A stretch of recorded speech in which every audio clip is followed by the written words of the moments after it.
Continuamos leyendo el libro de Hechos del capítulo 24 del versículo 1 al 27, en donde de Pablo ante Fénix, dice, este es el subtítulo. 5 días después, Ananías, el sumo sacerdote, llegó con algunos de los ancianos judíos y con el abogado Tertulo para presentar su caso contra Pablo ante el gobernador. Una vez que hicieron entrar a Pablo, Tértulo presentó los cargos en su contra ante el gobernador con el siguiente discurso: Usted ha dado un largo periodo de paz a nosotros, los judíos, y con previsión nos ha promulgado reformas. Por todo esto, Su Excelencia, le estamos muy agradecidos, pero no quiero aburrirlo, así que le ruego que me preste atención, solo por un momento. Hemos descubierto que este hombre es un alborotador que constantemente provoca disturbios entre los judíos por todo el mundo. Es un cabecilla de la secta conocida como los nazarenos. Además, trataba de profanar el templo cuando lo arrestamos. Puede averiguar la veracidad de nuestras acusaciones si lo interroga usted mismo. Así que los demás judíos intervinieron declarando que todo lo que Tértulo había dicho era cierto. Entonces el gobernador le hizo una seña a Pablo para que hablara. Y Pablo dijo: Yo sé, Señor, que usted ha sido juez de asuntos judíos durante muchos años. Por lo tanto, presento con gusto mi defensa ante usted. Con facilidad puede averiguar que llegué a Jerusalén hace no más de 12 días para adorar en el templo. Los que me acusan nunca me encontraron discutiendo con nadie en el templo, ni provocando disturbios en ninguna sinagoga o en las calles de la ciudad. Estos hombres no pueden probar las cosas por las cuales me acusan, pero admito que soy seguidor del camino, al cual ellos llaman secta. Adoro al Dios de nuestros antepasados y firmemente creo en la ley judía y en todo lo que escribieron los profetas. Tengo la misma esperanza en Dios que la que tienen estos hombres, la esperanza que Él resucitará tanto a los justos como a los injustos. Por eso siempre trato de mantener una conciencia limpia delante de Dios y de toda la gente. Antes de pasar, vamos a leer la descripción de estos versículos. Voy a llegar hasta el 27 y aquí estamos llegando al 16, pero leo la descripción. Dice: Llegaron los acusadores de Pablo, Ananías, el sumo sacerdote, Tértulo y el abogado, y varios líderes judíos. Viajaron los 95 kilómetros hasta Cesarea, el centro del gobierno romano en la provincia de Judea, para presentar sus falsas acusaciones. Su plan para asesinar a Pablo había fallado, pero persistían en la idea de matarlo. Este intento de asesinato fue premeditado y persistente. Tértulo, la descripción del 2 dice: Tértulo era un orador especial convocado para presentar el caso de los líderes religiosos ante el gobernador romano. Presentó 3 acusaciones en contra de Pablo. Era un alborotador que provocaba disturbios entre los judíos por todo el mundo. Eso fue lo que dijo. Era el cabecilla de un culto religioso no reconocido, lo cual iba en contra de la ley romana. Y 3, había intentado profanar el templo. Los líderes religiosos esperaban que por estas acusaciones Félix hiciera ejecutar a Pablo con el fin de mantener la paz en Judea. Pero la descripción del versículo 5 dice: si bien la acusación de que era un alborotador sería un insulto para Pablo, era demasiada indefinida para que fuera una acusación legal de peso. La expresión los nazarenos se refería a los cristianos. Aquí se les llamaba por el nombre que los asociaba con Nazaret, el pueblo de Jesús. Y la descripción que va a venir del 10 al 27 aquí dice: Tértulo y los líderes religiosos pensaban que tenía un caso sólido, pero no presentaron evidencias específicas que apoyaran sus acusaciones. Pablo refutó cada parte de lo que dijeron. Esta situación es otro ejemplo de cómo aprovechaba Pablo toda oportunidad para dar testimonio de Cristo, ya que por medio de su defensa presentó la buena noticia. Yo quiero decirte algo que a mí me súper encanta de esto. Dios, cuando llamó a Pedro, que Pedro era un pescador, y justo lo llama. Y cuando nosotros vemos a los pescadores de esa época, bueno, yo imagino hoy, por ejemplo, que hay personas ahí en la Biblia dice que era una persona que no o sea, prácticamente es como si hablara groserías a las personas de esos tiempos, era una persona fuerte, era malhumorada, pues era así. Pero aquí Pablo era también una persona estudiada, era una persona que conocía, o sea, él podía defenderse y entonces él conocía sus derechos. Y Dios llega a todo mundo, porque la palabra de Dios es para absolutamente todos. Dios nos utiliza para que nosotros podamos ser de testimonio. Así que todo lo que tú estés estudiando, conociendo y haciendo, utilízalo en donde estés para poder hablar de Dios, porque lo hizo Pedro, pero lo hizo Pablo, o sea, eran dos personas totalmente, absolutamente diferentes y Dios los eligió a ambos y ambos estuvieron dispuestos a hacer todo y donde estuvieran hablaban de Él, donde estuvieran. Entonces seguimos leyendo la descripción del versículo 17.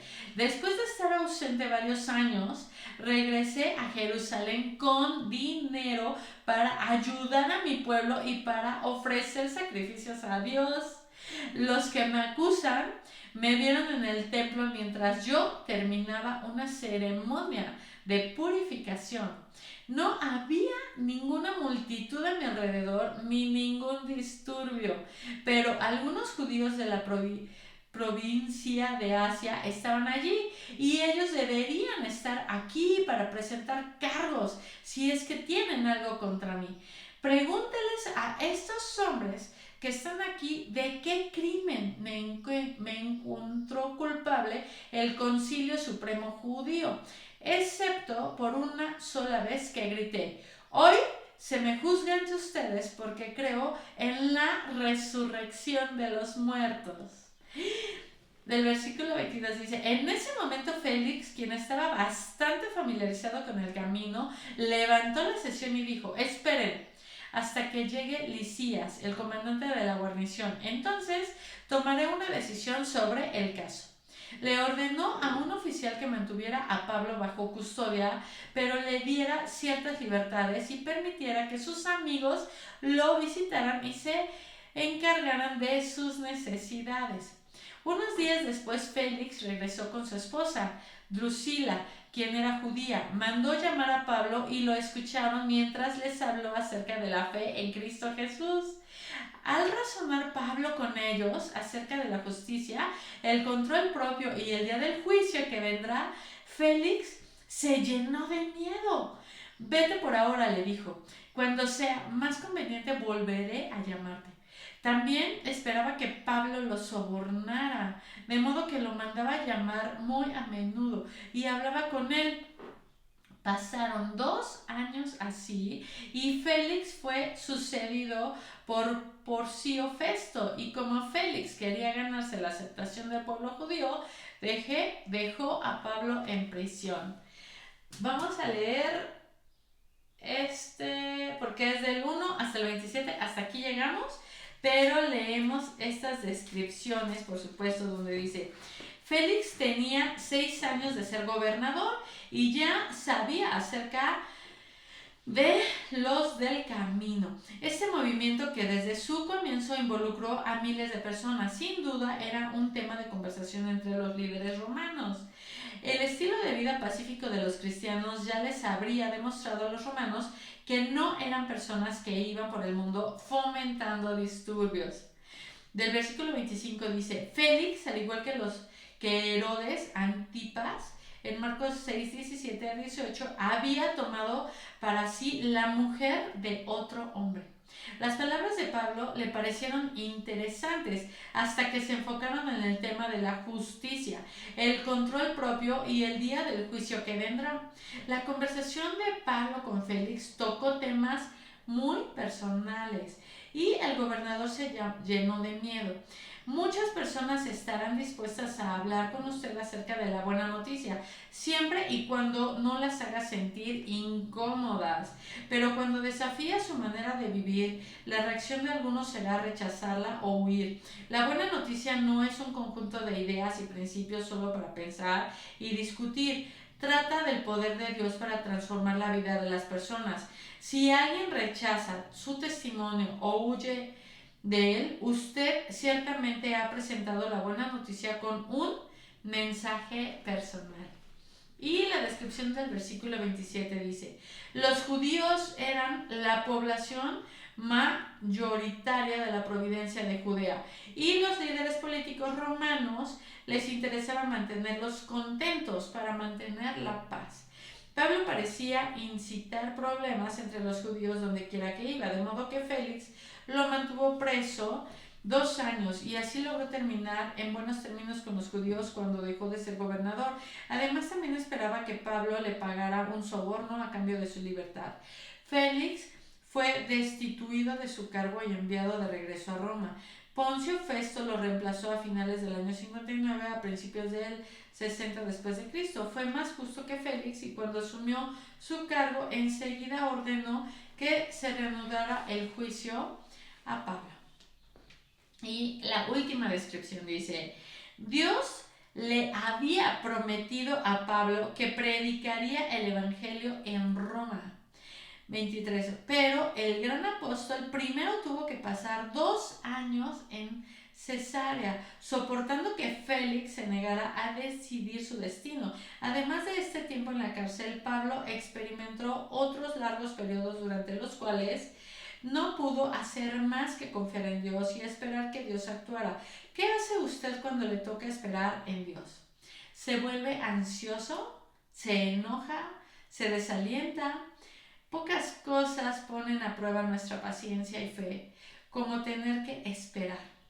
Quizás esto explica por qué nuestro Dios soberano nos coloca a menudo en situaciones donde no tenemos ninguna otra alternativa más que la de esperar.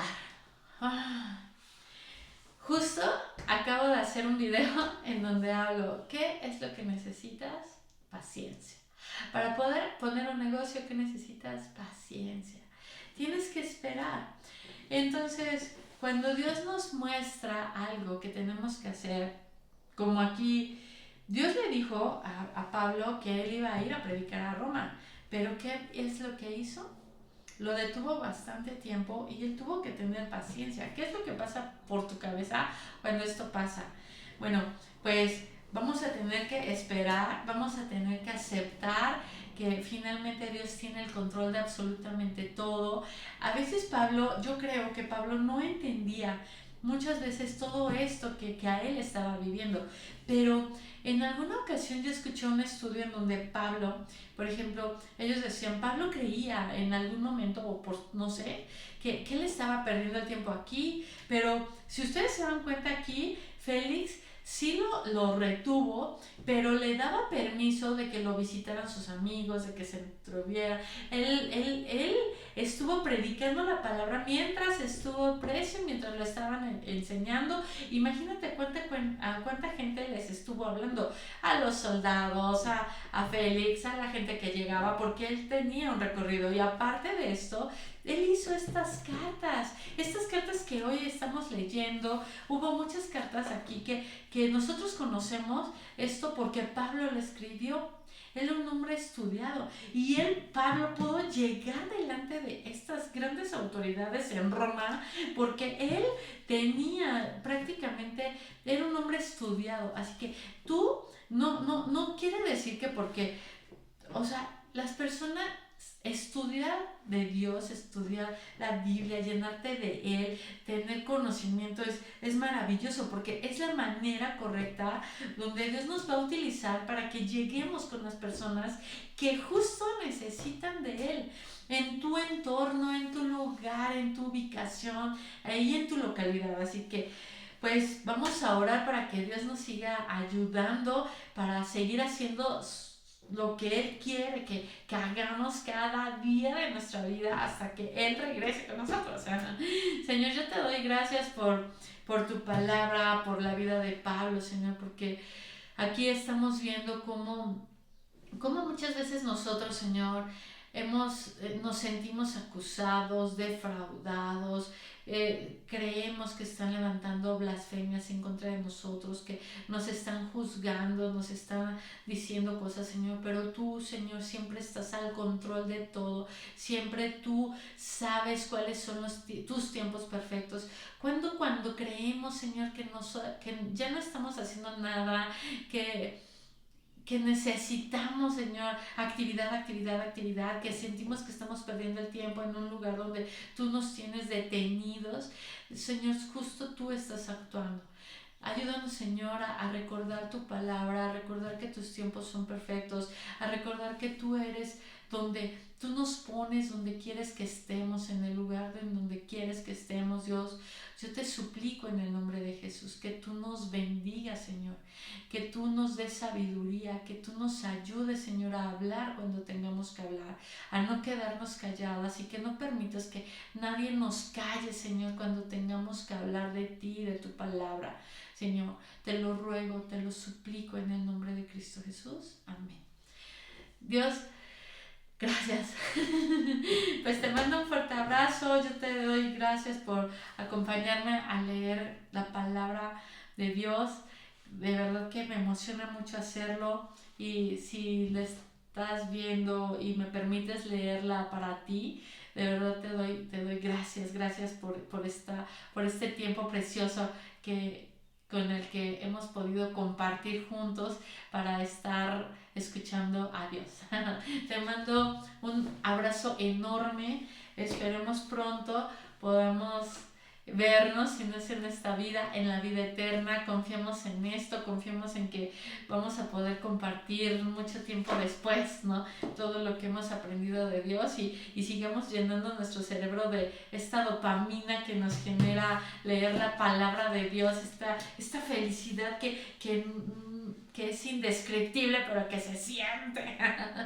¿Ok? Te mando un abrazo enorme, que Dios te bendiga y pues continuamos exhortándonos para leer la Biblia, para que nos vaya increíble, para que nos vaya mejor, para que tengamos una vida en abundancia, para que tengamos una vida maravillosa, que es la vida que Dios quiere para nosotros, ¿no? Que tengamos esa paz que sobrepasa todo entendimiento, aún a pesar de cualquier problema que podamos estar teniendo nosotros. Exactamente eso es lo que Dios quiere para nosotros en esta vida, que aprendamos a vivir ahorita confiando en que ya Él está con nosotros, ya Él está bajo el control y que no esperemos morir para tener esa paz y todo eso que pensamos que lo vamos a tener hasta ese momento. No, tú lo puedes tener desde hoy, desde ahorita, desde el momento en el que tú lo conoces, lo escuchas, descansas en Él, lo procuras y disfrutas esta vida hermosa y preciosa y en abundancia que Él ya nos ha dejado a nosotros. Y bueno, pues ya te mando un abrazo enorme y que Dios te bendiga en el nombre de Jesús. Amén. Foto.